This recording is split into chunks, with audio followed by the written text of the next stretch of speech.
गिबियाव नोंथांमोनखौ आंनि चेनेलाव बयखौबो बरायनानै लानाय जाबाय। नोंथांमोना सानफ्रोमबोनि खौरां मोननो थाखाय आंनि एसबि रादाब इउटुब चेनेलखौ साबस्क्राइब खालामनानै लादो। लोगोसे खौरांखौ मोजां मोनोब्ला लाइक आरो कमेन्ट खालामनानै एप्रिसियेट खालामनो हागोन। आंनि बे खौरांखौ मोजां मोनगोन आरो खौरांखौ जोबजासिम खोनासंलांगोन होननानै आसा खालामनाय थाबाय। दानिया नोंथांमोना खौरांखौ खोनासंलांदो। थांनाय बिस्तिबारखालि खुंफुंजानाय 74थि सुबुंखान्थि सान आरो सरस्वती फोरबोनि समाव आसामाव गोबां लामानि जाब्रबथाय जानायखौ नुनो मोन्दोंमोन। बेबायदिनो गलाघाट जिल्लानि खुंथायाव गंनै बाइकनि मोखांजों मोखां सौदावनायाव मोनसे गिख्रंथाव लामानि जाब्रबथाय जादों।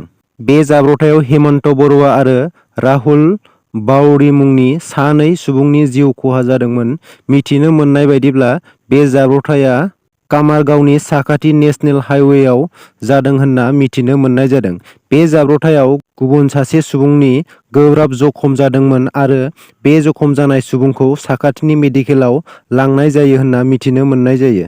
आरो धुबुरी जिल्लानि जिटिबि रडआव जाब्रबथाय जानानै सानै हिनजावसाफोरनि जिउ खहा आरो 5 सुबुंफोरनि गोब्राब जखम जायो।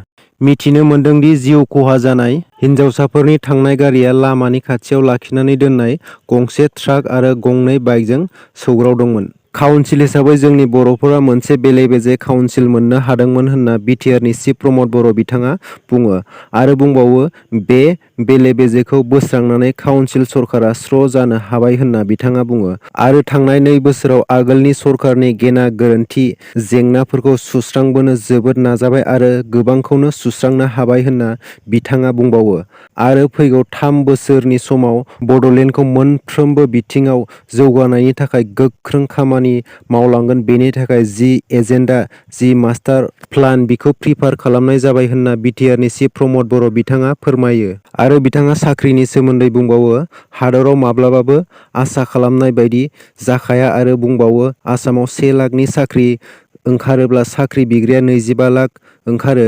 थिग बिदिनो बड'लेण्डआव 1,000नि साख्रि ओंखारोब्ला साख्रि बिग्राया 1 लाख दङ।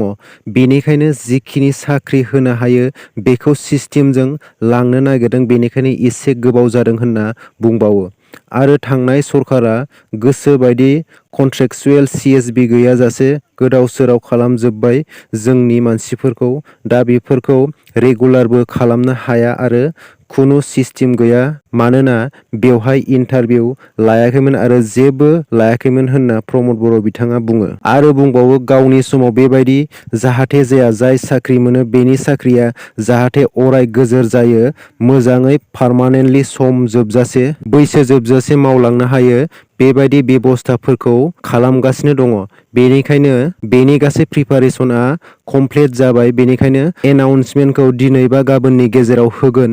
बे एनाउन्समेन्ट होखांनायनि उनाव अनलाइन एप्लाइ खालामनो हागोन, इन्टारभिउ जागोन आरो इन्टारभिउआव जाय साक्सेस जागोन बेनो साख्रिखौ मोननो हागोन होनना बिटिआरनि चिफ प्रमद बर' बिथाङा फोरमायना होयो। बिटिआर गोजोन गोरोबथानि सानाव क'क्राझाराव बाइक रेलि खालामनाय जायो। बे जारिमिनारि गोजोन गोरोबथानि रेलियाव बिटिआरनि चिफ प्रमद बर' बिथाङाबो बाहागो लानानै बाइक रेलि खालामनाय जायो। थांनाय 2020 मायथाइनि 27 जानुवारि खालि बर'नि गोजोन गोरोबथा बिटिआर गोरोबथाया जानानै थांदोंमोन। 3थि बोसोरारि बिटिआर गोजोन गोरोबथा सानखौ लोब्बा लाखिनानै गुबुन गुबुन ओनसोलजों लोगोसे गसाइगावआवबो गाजा-गोमजायै फालिनाय जादों। बे हाबाफारियाव बिटिआरनि नखर मावफुं सोद्रोमा दिगन्त बरुवा, एमएलए जिरन बसुमतारी, बिटिआरनि मावफुं सोद्रोमा उकिल मुसाहारि, एमसिएलए सजल कुमार सिं आरो गसाइगाव महकुमानि खुंगिरि आर्नयक सैकिया बिथांमोनजों लोगोसे गोबां रायजो राजाफोरा बाहागो लादोंमोन। बे हाबाफारिजों सोमोन्दो लाखिनानै गसाइगाव गोजौसिन फरायसालिनि गेलेग्रा फोथारनिफ्राय सामागुरि गेवलां गेलेग्रा फोथारसिम बाइक रेलि खालामनाय जायो। चिरां जिल्लानि सिङाव थानाय खुंग्रि नारेंगुरि गामिनि बाथौ सिबियारि रायजो राजाफोरा मैया फुंबिलिनि समाव गारजा फुजाजों लोब्बा लाखिनानै गोथार बाथौ मन्दिरखौ बेखेवनाय जायो। फुंबिलिनि समाव बाथौ धोरोमनि मोनबा गाब थानाय गोथार फिरफिलाखौ गामिनि गावबुरा सुबल मुसाहारि आ बिरखांहोनायनि उनाव खुंग्रि आनसलिक बाथौ गौथुमनि बारग' आफादगिरि कान्तलाल नार्जारिया गावनि आखाइजों गोदानै लुफुंनाय बाथौ मन्दिरखौ बेखेवना होयो।